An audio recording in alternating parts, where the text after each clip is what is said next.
Hello everyone. UPSC civil services के लिए 10 questions हम डेली लेकर आते हैं। आज है 26 जुलाई 2021। शुरू करते हैं। Question number 1, major difference between varna and jati is that. Major difference क्या है वर्ना एंड जाति के बीच में? Jati are limited whereas varna are unlimited.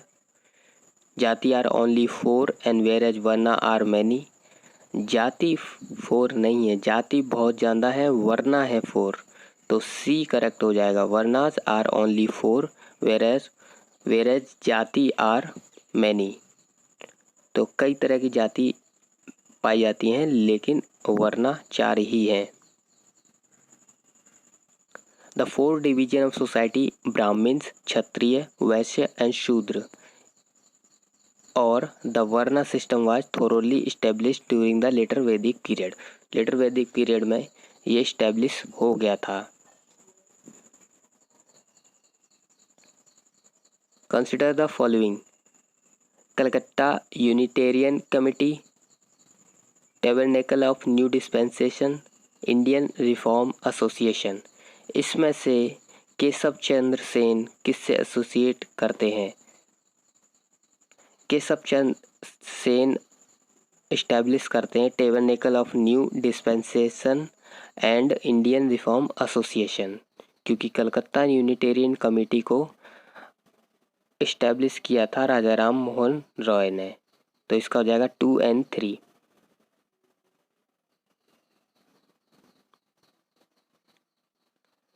Raja Ram Mohan Roy established the Calcutta Unitarian Committee on the occasion of Magh celebration 24 January 1868.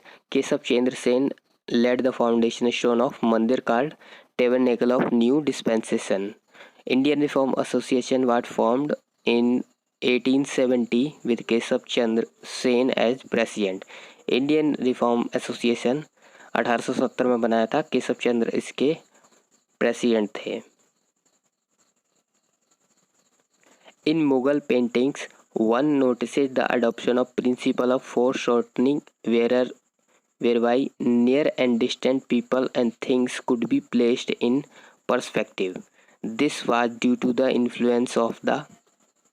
तो Mughal painting में इस तरह का पास और दूर चीज़ों के होने का अलग अलग तरीके से ये किसके इन्फ्लुएंस के कारण था? ब्रिटिश, डच, पुर्तगीज या Danish?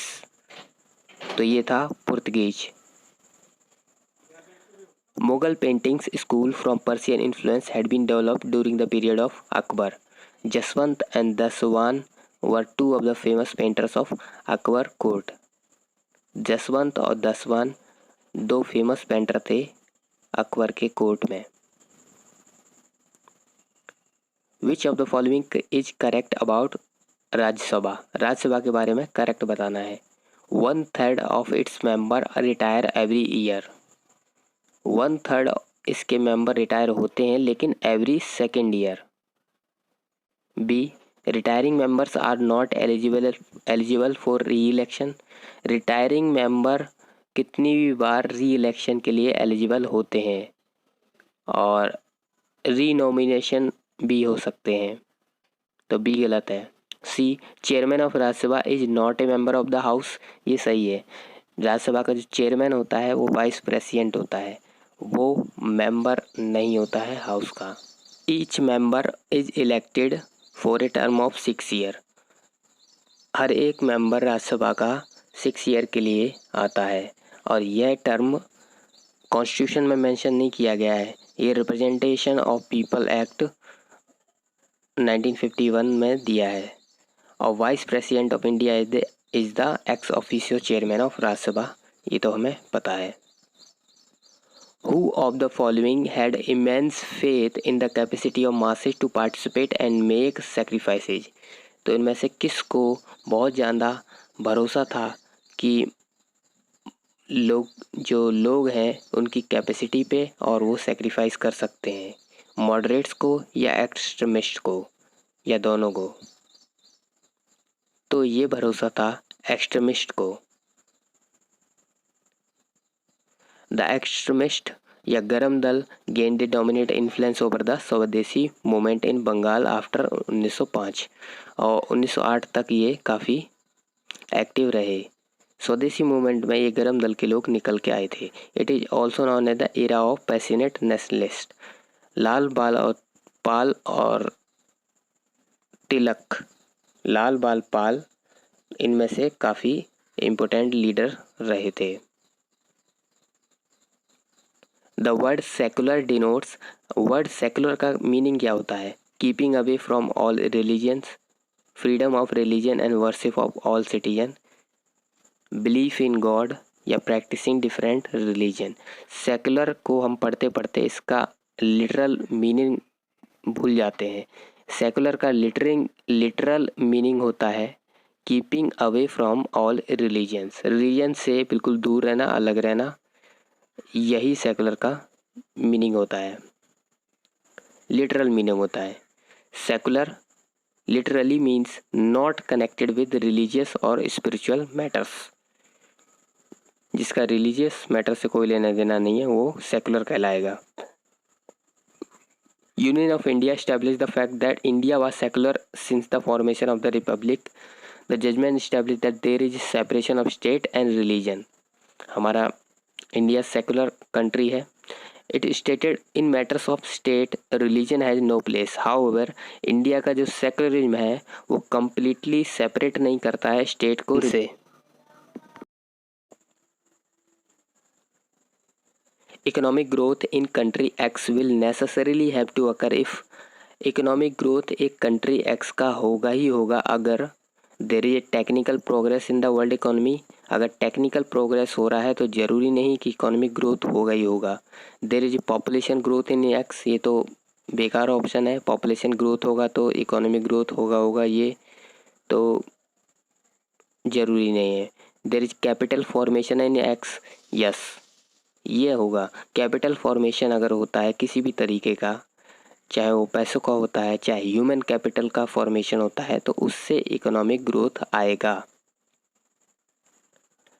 Capital formation is defined as the part of countries current output and imports which is not consumed और exported during the accounting period but is set aside as an addition to its stock of capital goods. तो goods हो सकता है या फिर human capital भी हो सकता है, जैसे कि किसी ह्यूमन बींग्स के स्किल्स, एजुकेशन, हेल्थ, ये सब ह्यूमन कैपिटल में आता है। ये भी एक तरह का इकोनॉमिक ग्रोथ लाएगा या ला सकता है। विच of the following statement is correct about great Indian bustard, great Indian bustard के बारे में सही बताना है। It is not found in India, ये गलत है, इंडिया में मिलती है। It's IUCN status is least concern, least concern कहाँ है? ये तो क्रिटिकली एंडेंजर्ड है, ये बहुत कम बची हैं, तो आंसर हो जाएगा D. Great Indian bustard is mostly found in Rajasthan and Gujarat, इसका IUCN स्टेटस है critically endangered. The cabinet committee on security is headed by, cabinet committee on security head करते हैं हमारे prime minister. The cabinet committee on security is chaired by the prime minister of India. Last question, anthropocentrism, anthropocentrism means of all the species on earth humans are most significant, animals are most important, plants are least important या ecosystem is essential. तो anthropocentrism का meaning हो जाएगा, meaning ही यही होता है कि जितने भी स्पीसीज हैं अर्थ पे उसमें से ह्यूमन को सबसे इम्पोर्टेंट, सबसे सिग्निफिकेंट देखा जाता है, या centre of the universe humans को देखा जाता है इस फिलॉसफी में, जो कि ठीक नहीं है। तो anthropocentrism means regarding human kind as the central और most important element of existence, जितनी भी चीज़ें एग्जिस्ट करती हैं उसमें ह्यूमन सबसे इम्पोर्टेंट है। एंथ्रोपोसेंट्रिज्म में ये ऐसा माना जाता है।